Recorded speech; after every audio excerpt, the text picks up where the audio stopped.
Hello दोस्तों, welcome back my YouTube channel. आज हम पढ़ने वाले हैं व्यंजक चूड़ किसे कहते हैं। ये बहुत ही इंपॉर्टेंट टॉपिक होने वाला है। एंड व्यंजक चूड़ किसे कहते हैं, इसकी रासायनिक समीकरण कैसे बनती है, समझ लो। ये रासायनिक समीकरण दी गई है, इसको किस हिसाब से पढ़ना है, किस हिसाब से समझना है, इसको भी देखेंगे। एंड व्यंजक चूड़ के उपयोग भी देखेंगे और व्यंजक चूड़ को किस प्रकार से बनाया गया है, ये बहुत ही इंपॉर्टेंट है, इसको भी समझने वाले हैं। चलो देखते हैं क्या है व्यंजक चूड़। तो यहाँ पर आप देखो, आप जानते हैं कि जलीय सोडियम क्लोराइड लवण जल विद्युत अपघटन से क्लोराइड का निर्माण होता है, क्लोरीन का निर्माण होता है, हमें क्लोरीन प्राप्त हो गया।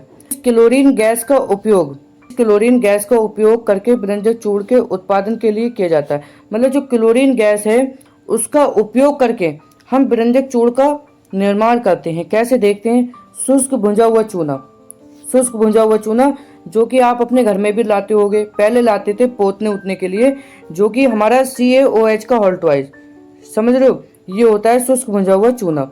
क्लोरीन की क्रिया से व्यंजक चूड़ का निर्माण होता है। मतलब शुष्क भुंजा हुआ हम चूना लेंगे एंड उसके ऊपर क्लोरीन गैस डाल देंगे तो हमारे पास व्यंजक चूड़ का निर्माण हो जाएगा। कैसे, इसको बहुत अच्छी तरह से समझने के लिए हम इसके जो समीकरण हमें किताब में दी गई है उसको समझते हैं।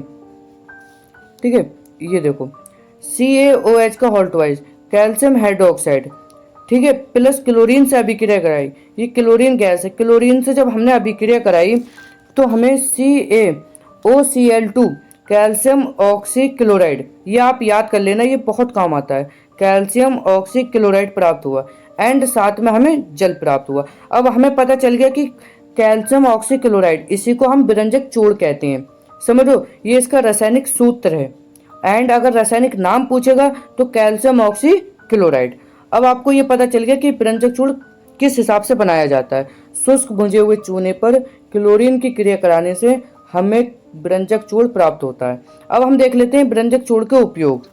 कई रासायनिक उद्योगों में, जो रासायनिक उद्योग होते हैं, कई रासायनिक उद्योगों में उपचयक के रूप में एवं उपचयक के रूप में, मतलब उसमें से जो हमारी ऑक्सीजन मिलती है, जैसे कि अभिक्रिया होती है, उसके रूप में भी आप ये याद करो कि कई रासायनिक उद्योगों में उपचयक के रूप में भी इसका इस्तेमाल किया जाता है।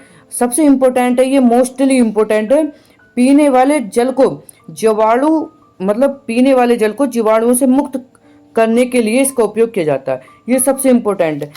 व्यंजक का इस्तेमाल करके हम उसमें से जो पानी के कीटाणु होते हैं, बहुत छोटे होते हैं, ठीक है, मैक्रो से देखते हैं उसको, उसमें से निकालते हैं हम, समझ लो, जल में से उन जीवाणुओं को निकालते हैं व्यंजक की सहायता से। आई होप आपको इतना समझ में आया होगा। हम इस यूट्यूब चैनल पे वही टॉपिक पढ़ाएंगे जो कि बोर्ड के एग्जाम से इम्पोर्टेंट है, समझ रहे हो, जो बोर्ड के एग्जाम में आने वाले हैं या फिर पहले पूछे गए हैं, वही टॉपिक हम इस यूट्यूब चैनल पर पढ़ाने वाले हैं। अगर आपको भी यही यूनिक स्टाइल से पढ़ाई करनी है कि अगले को कौन सा यूनिक टॉपिक होने वाला है जो कि इम्पोर्टेंट है, इस चीज़ को समझने के लिए, इस चीज़ को देखने के लिए हमारे इस यूट्यूब चैनल को लाइक शेयर एंड सब्सक्राइब कर दो।